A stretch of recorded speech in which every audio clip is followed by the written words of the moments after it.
So ಈ song ನಾನು ಒಂದು 2-3 ತಿಂಗಳ ಮುಂಚೆ ಕೇಳಬೇಕಾದ್ರೆ ನನಗೆ ತುಂಬ ಟಚ್ ಆಯಿತು ಸಾಂಗ್ ಇದು. ಶೂನ್ಯವಾಗಿದ್ದ ನನ್ನ 100ಕ್ಕೆ 100ರಷ್ಟು ಮಾಡಿ ಯೋಗ್ಯನೆಂದು ಕರೆದು ತಾನು ನಿಲ್ಲಿಸಿದ್ದಾನೆ. ನನ್ನ ಜೀವನ ತುಂಬ ಸ್ವಲ್ಪ ಜನರಿಗೆ ಮಾತ್ರ ಗೊತ್ತು. ನಾನು ಬಂದು 9th ಡಿಸ್ಕಂಟಿನ್ಯೂ, 10th 2 ಸರಿ ಫೇಲ್ ಆಗಿದ್ದೀನಿ. PUC ಬರೆದು ಬಂದು ಡೈರೆಕ್ಟ್ ಕರೆಸ್ಪಾಂಡಿಂಗಲ್ಲಿ PUC ಬರೆದಿತ್ತು. ಆದರೆ ಇವಾಗ ಒಂದು ಟೆಕ್ನಾಲಜಿ ಕಂಪನಿಯಲ್ಲಿ ಸೀನಿಯರ್ ಪೇರೋಲ್ ಅನಲಿಸ್ಟ್ ಆಗಿ ಕೆಲಸ ಮಾಡ್ತಾ ಇದ್ದೀನಿ. ಶೂನ್ಯವಾಗಿದ್ದೆ ನನ್ನನ್ನು ದೇವರು 100ಕ್ಕೆ 100ರಷ್ಟು ಆತನು ಎಬ್ಬಿಸಿ ನಿಲ್ಲಿಸಿದ್ದಾನೆ. ಅದಕ್ಕೋಸ್ಕರವಾಗಿ ಒಂದು ಸಾಂಗ್ ಹಾಡೋಣ.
ಸಾಮರ್ಥ್ಯದಿಂದಲ್ಲ, ನನ್ನ ಜೀವನ ಸಾಗುತ್ತಿರುವುದು ನನ್ನ ಬಲದಿಂದಲ್ಲ. ನಾ ಮಣ್ಣಲ್ಲಿರದೆ ಉಸಿರಾಡುವುದು ನನ್ನ ಸಾಮರ್ಥ್ಯದಿಂದಲ್ಲ. ಗಣನೆಗೆ ಬಾರದಂತ ನನ್ನ ಗಣನೀಯ ಮಾಡಿದ್ದು ನಿನ್ ಕೃಪೆಯೇ. ಯಾವ ಗಣನೆಗೆ ಬಾರದಂತ ನನ್ನ ಗಣನೀಯ ಮಾಡಿದ್ದು ನಿನ್ ಕೃಪೆಯೇ.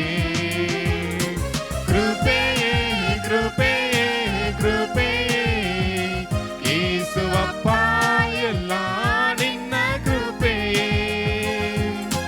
ಕೃಪೆಯೇ ಕೃಪೆಯೇ ಕೃಪೆಯೇ ಯೇಸುವಪ್ಪ, ಎಲ್ಲ ನಿನ್ನ ಕೃಪೆಯೇ. ನನ್ನ ಕುಟುಂಬ ನೆಮ್ಮದಿಯಾಗಿರುವುದು ನನ್ನ ಐಶ್ವರ್ಯದಿಂದಲ್ಲ. ನಾ ಹತ್ತಲಾಗದ ಸ್ಥಾನಕ್ಕತ್ತಿದ್ದು ನನ್ನ ಜ್ಞಾನದಿಂದಲ್ಲ. ನನ್ನ ಕುಟುಂಬ ನೆಮ್ಮದಿಯಾಗಿರುವುದು ನನ್ನ ಐಶ್ವರ್ಯದಿಂದಲ್ಲ. ನಾ ಹತ್ತಲಾಗದ ಸ್ಥಾನಕ್ಕತ್ತಿದ್ದು ನನ್ನ ಜ್ಞಾನದಿಂದಲ್ಲ. ಗಣನೆಗೆ ಬಾರದಂತ ನನ್ನ ಗಣನೀಯ ಮಾಡಿದ್ದು ನಿನ್ ಕೃಪೆಯೇ. ಯಾವ ಗಣನೆಗೆ ಬಾರದಂತ ನನ್ನ ಗಣನೀಯ ಮಾಡಿದ್ದು ನಿನ್ ಕೃಪೆ.